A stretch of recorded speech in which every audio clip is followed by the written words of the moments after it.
Hello and welcome to another episode of the F1 Hour with me, a very special guest, Martin Villari of YouTube channel Lower Lap Time. How are you doing, chat? It doesn't matter how you're doing, Martin, because we've got to talk about some F1age, right? Colapinto is getting a lot of hype, mate. People are talking about some of the very special things that he does. Are you buying or selling this Martin Villari of Lower Lap Time? Or is there something else that you want to highlight to us? What was Colapinto doing so well around Kota this weekend past? Mate, it's not often that I will buy one of these hype trains. I'm very much of the position of let's see what happens. Let's see them under pressure. Let's see them in an exam A, B, C. But in this particular case, I've seen something exceptionally special from Franco Colapinto. We call this the tight line into turn eight. It's something only that a select few bunch of drivers were actually doing into turn eight. And the advantages are that you get into the apex earlier and you protect your front tires as well. If I can just share screen with you, Cameron, just quickly and have a look at this line and demonstrate that to you. Let's take a look at it there. So hopefully you can see that on the screen in Yep. front of you. What we have is Lando Norris's qualifying lap at the top and Franco Colapinto's SQ3 lap on the bottom. Have a look at the difference in steering angles. Have a look at Lando. It's about 45 degrees across. Have a look at Franco's, how much shallower it is. That's the first call out. And what that does is protect the left front tire because you're not carrying in as much speed, but you are getting to the apex first by covering a shorter distance. Also, have a look where the left front is relative to the edge of the track. Lando's taken the Max Verstappen approach edge to edge. Again, that's damaging front tires. When Lando was behind Max, he was getting all this aero wash coming across here. Franco didn't need to worry about that.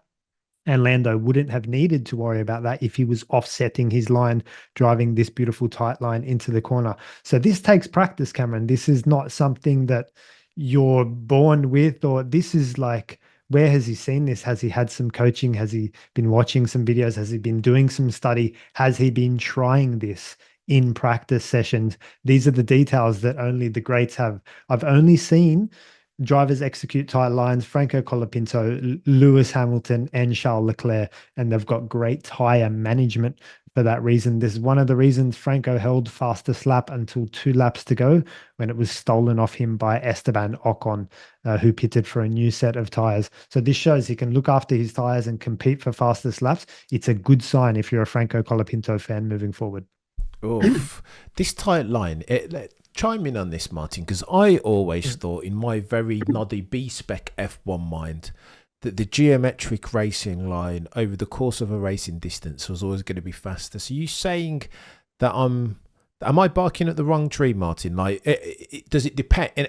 Does it depend, and is it a function of being able to manage for your tire degradation over the course of a race distance? Yeah, absolutely spot on. Correct. It does depend on the situation. You've got to think like the track width is something we talk about a lot, and every track has a different track width. If you exaggerate this example and you make the track 400 meters wide, are you still going to drive edge to edge? You're probably not anymore Mm. because you're covering so much extra ground by playing edge to edge.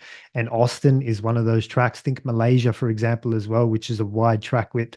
So when it's edge to edge, that's when you really want to ask yourself, when it's of significant width, sorry, that's when you really want to ask yourself, do I need to be going edge to edge, or can I afford to just dip into this corner slightly earlier, get to the apex earlier, and cover and save all of that tire life, all of those meters?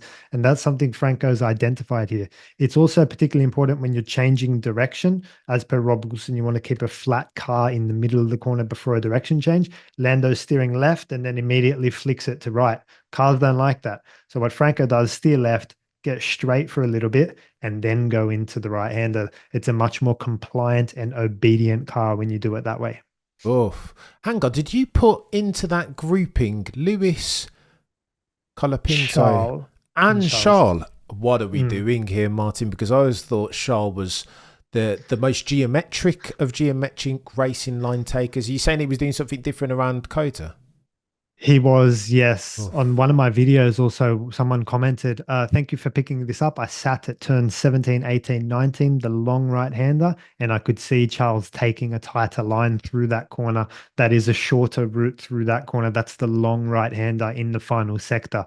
So, yes, and you've got to remember, Charles is the one who pitted on lap 15 in Monza and got those hard tires all the way to the end when Carlos Sainz, who pitted on lap 20, struggled to get those tires to the end, and the McLarens who two stopped also could not seem it conceivable to do a one stop. So yes, Charles the Tire Whisperer was driving some beautiful tight lines out there over the weekend in Austin. Oh, Charles the Tyre Whisperer chap. I always thought Charles was Mr. Flicky. When I, with my very noddy B spec F1i, look at Charles, I always see him again at the last minute trying to increase the angle of the turn, taking as much curb as he can. And I thought that was why Charles makes so many mistakes. Please see as you exhibit A, Paul Ricard a couple of years back. Am I smoking something, Martin? Barking at the wrong tree again? No, you're bang on. And it's possible that he's revisited or changed his technique. That's what the great drivers do. They've got to keep up to date.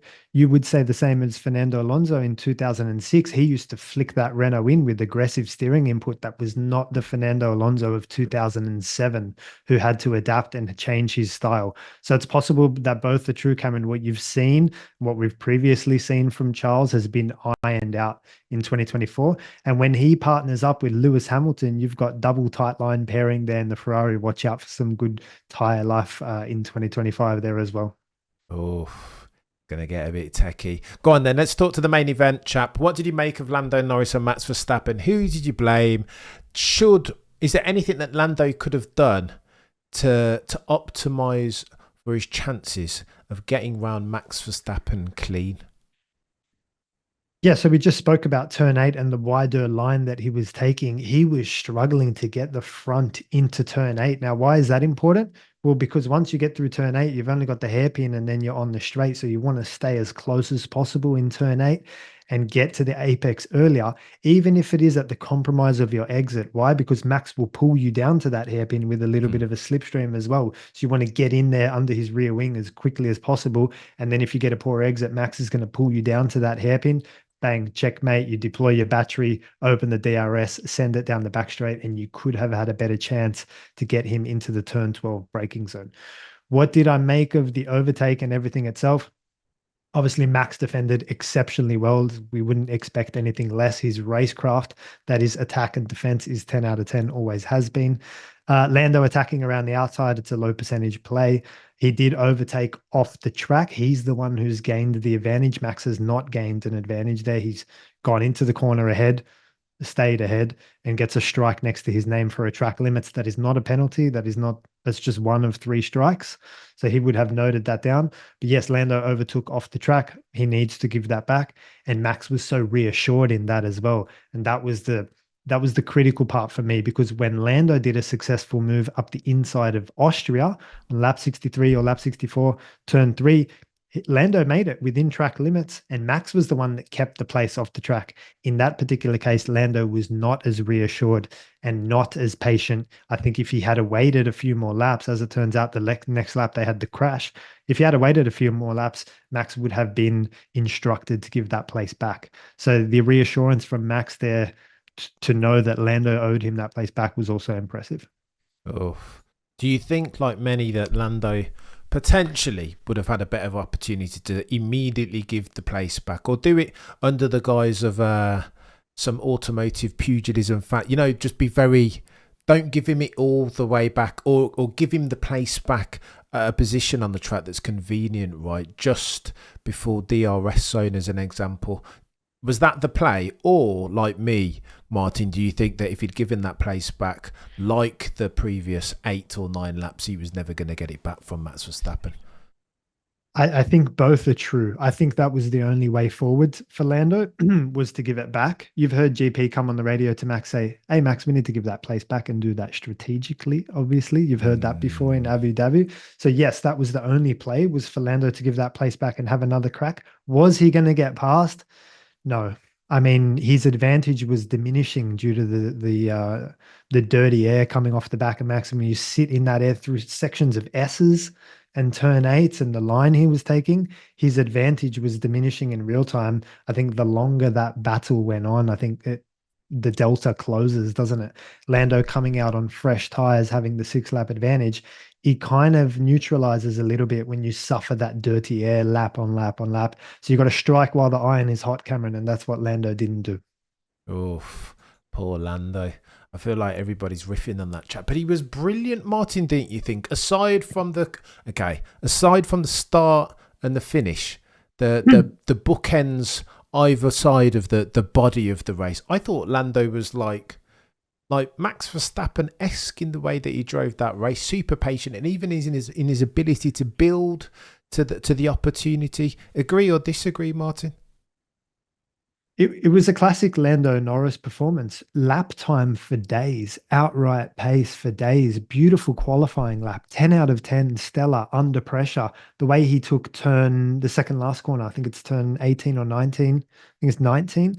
The way he took that and just hung on to it, like excellent. The God tier qualifying lap. But then the conversion piece, the starts, the attack, the defense, the tire management, the racecraft, the strategy, all of that is where Lando's bleeding points. We said what Max gave him the blueprint of what needed to be done off the start. You have to angle your car across, shoot to the inside. So when Max goes for that space, your car is there and you need to attack around the outside and ask Max the question for once. Are you going to go around me or not? Because every time he leaves a car width up the inside, and if you give Max an inch, it will take a mile. So what's the solution? Don't give him that inch. Don't disagree, Roy. Don't disagree, but it's easier said than done. I read that article from Ben Anderson the other day on the race, and he said it's very easy to wax lyrical about the soul for Max Verstappen, but doing it in practice is something completely different, right? And it feels like that's what Lando's wrestling with in real time, that he can't. He has all the answers on paper. He knows the answers to the exam question. When it comes to the crunch and getting it done, Martin, Lando doesn't have it for Max Verstappen. Like 99 times out of 100, Lando should take third. He should. Had all of the bloody advantages, the car, the tyre deck situation, the wide track to boot, and then yet again sees his defeat from the jaws of victory. No? Bonkers. Yeah. Yeah, look, this is the difference, Cameron, between profit and loss.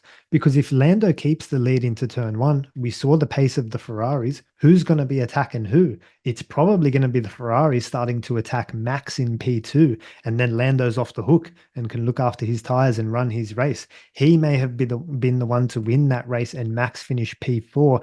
Like I said before, that's the difference between profit and loss, is the start and turn one. Yes, he knows what to do. He was close, but he didn't fully execute. We didn't see him line up his car facing Max Verstappen. We didn't see him fully shoot across and cover the inside until it was too late, in a way, as well. He left the car with there. Max took it. I mean, yes, he knows what to do, but the T's need to be crossed and the I's need to be dotted as well, Cameron. Oh, good luck, Lando. Is that the end for Lando Norris's championship campaign in 2024 then? Beyond reasonable doubt, Martin. I believe so, yes. I believe, obviously mathematically he can still do it. Retirements and crashes and whatnot, it's still mathematically possible. But I believe we can draw a line under this and say he had a chance here from the pole when the Ferrari was strong, and he could have stolen some points off Max, and that's it. Not to mention that the mini DRS days are over now as well. Things are not in their favor. Red Bull have had 4 weeks to get that car in some sort of competitive position. Max won the sprint quite comfortably as well. It's going to be tough from here, Cameron. So I previously told you that it was the odds were in Lando's favor, right? They won in Baku. They took a 1-2 lockout in Monza. They won Netherlands. They crushed it in Singapore. We were talking about a good car that had good opportunities. I think that's yesterday's news and how quickly Formula One moves on. Oh, the humanity. This is far too techie. Martin Valeri of Lower Laptop. I don't know. I feel quite sad, I'll be honest with you. As we round third base, I feel like I was rooting, as much as I love myself some Max Verstappen, particularly as a God tier peddler, I was rooting for Lando under the grounds of, keeping this championship competitive for as long as possible, right? Because everything, like a rising tide floats all boats, and it's oh, Lando, come on, mate. Do you know what I mean? It's bad, and it's a missed opportunity, bro. One that he might regret, because he might never ever get one again. Martin, you wouldn't be the first or the last driver, right? Yeah, me too, Cameron, because we all know that he can do it. We all know that he's so close. Like he just needs to sharpen those tools and like work on that conversion. And like I just said, if he had have kept the lead into turn one, we'd So, be looking at a very different race. A very different race. The Ferrari start attacking Max. Who knows what that does for their tire life? And if they come together and lose front wings, like who knows what can happen if you just give yourself half a chance, Lando. So yeah, that's a difference between profit and loss, and unfortunately, that's what we're looking at, and we have been looking at for quite a few races now. Is a lot of missed opportunities from McLaren, and not the best race operations as well. There. oh, the humanity, Martin. What are we doing here, chap? Very eloquently put. And again, if you guys like this level, God tier level of driver insight from the one they call Martin Valeri, go and check him out at his YouTube channel, Lower Lap Time. Is there a podcast coming out shortly or something, Martin, that you can, have we got new content, or are you choosing to focus on the YouTubes just for now? Yeah, focus on YouTube's. I've just put out a Franco Colapinto video. I've put out what Lando Norris needs to do to win this championship. I do have a podcast coming out on Sector 1 Motorsport, a fantastic podcast. She asked me great questions like, what do you look for when you work with a driver? What's the difference between good and great? Is it talent or is it hard work? If you're not talented, can you still be a good driver? All these great questions are in there. So keep an eye out for that one as well. And I'll try to get it up on my channel, but it will be on the Sector 1 podcast. Good man. We will stay tuned. And on that bombshell, between now and next time, as always, guys and girls, prosecution rests. No further questions, Your Honour.